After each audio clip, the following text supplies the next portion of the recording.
Hello, Great Gardens fan, and this video we're going to be talking about little Edie before Grey Gardens, her formative years, or her childhood years. But we're not going to do something easy like talk about where she went to school, where she lives. You can take a quick Google search and find all that out. No, let's talk about who she was as a young girl, her family life, her day-to-day life, and kind of take a look at the woman she was going to become. So, she was very rich. She grew up in a very affluent family. Her dad was a lawyer on Wall Street. Her mom was a bouvier.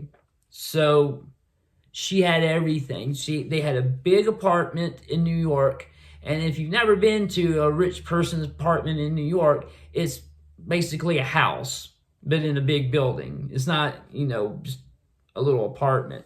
And they also had Grey Gardens they would go to in the summer. Not always just the summer. They would go back and forth. But Edie was kept home a lot from school. Her mother kept her home, and anytime anything was going on with her, she was kept out for long periods of time. Now, I'm not sure who the hypochondriac was, whether it was her or her mother, but she was kept out for a very long time. Now, sick she would definitely be. She would be sick. But to be kept out of school for, over a year, or almost a year, that's a lot. And her, when she would stay home, she would still go out and do things. Now, she would be going to the movies, and she would mention that they started this new thing called talkies. That was probably just a fad. That's how long ago this was. She was like any normal girl. She liked makeup. She loved boys. She pined over a certain boy, and he made her so mad. The way she talked, her vernacular, her lexicon was superior to most grown people, period. The way she spoke, the way that she wrote in her diary was impeccable.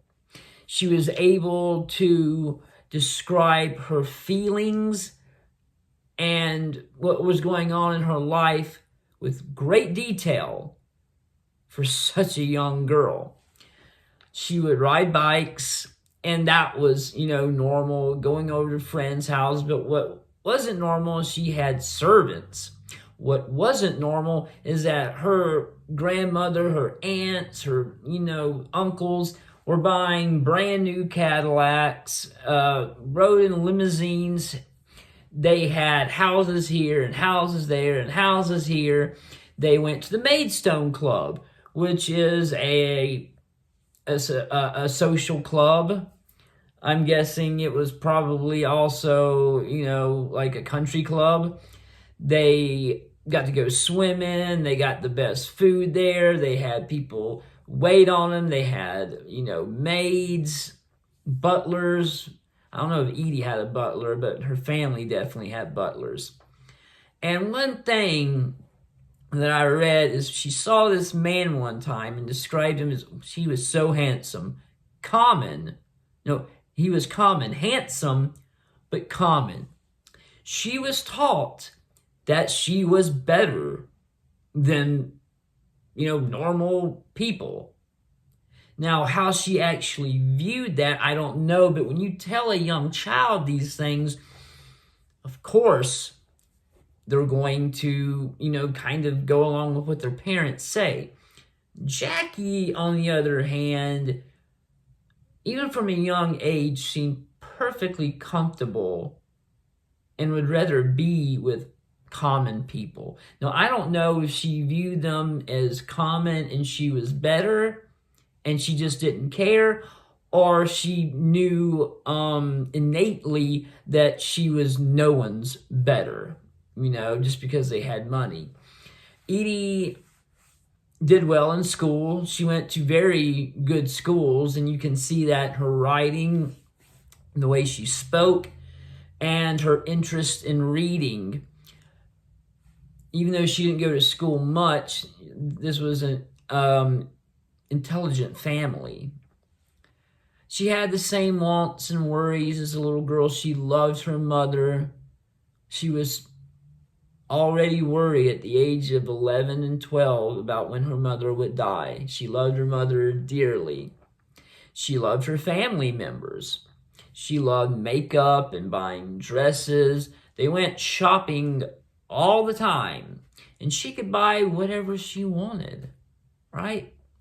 She could buy whatever she wanted. There was no, she couldn't foresee what her life was going to be like.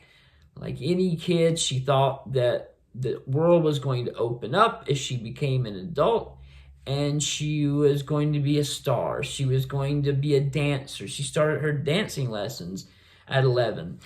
On the day, Black Friday, when the stock market crashed, I didn't see anything about it in her diary. Nothing. She doesn't even mention it.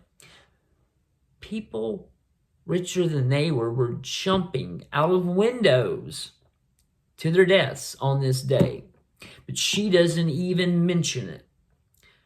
Her father, being a lawyer, was able to kind of save this money for not only them, but the rest of her family. They were affected, but not like others, right? They had to cut down on how many maids they had. They had to cut down on how often they went, it was just not the same. Maybe they didn't buy, 2 Cadillacs this year. Maybe they only went to Grey Gardens 3 times instead of 6 times. The difference is just, it's really nothing. So she lived a pretty carefree life.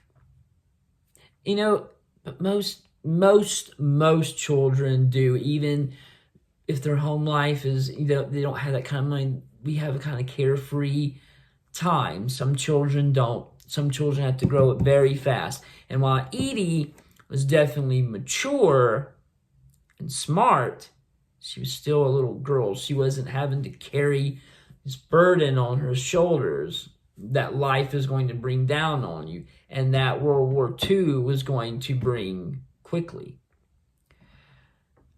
It's almost sad reading her diary and knowing how things turn out. People see that, after Grey Gardens, she sold Grey Gardens and went on to, and everybody's like, I'm so glad that in her later life she was able to go do things and she was happy. Yes, she could be happy, but she really, scars and the trauma were there for life. And you can see it in letters and conversations and people that knew her, that even long after Grey Gardens, the trauma of her childhood when her dad divorced her mom, all the way through, everything that happened was still inside of her. Like, people thought after my first Soft White Underbelly interview that I just walked off into the sunset and everything was going to be fine, but no. Trauma is still inside me. I can leave the streets, but the streets don't leave me. And that's just how Edie's life became and who she was.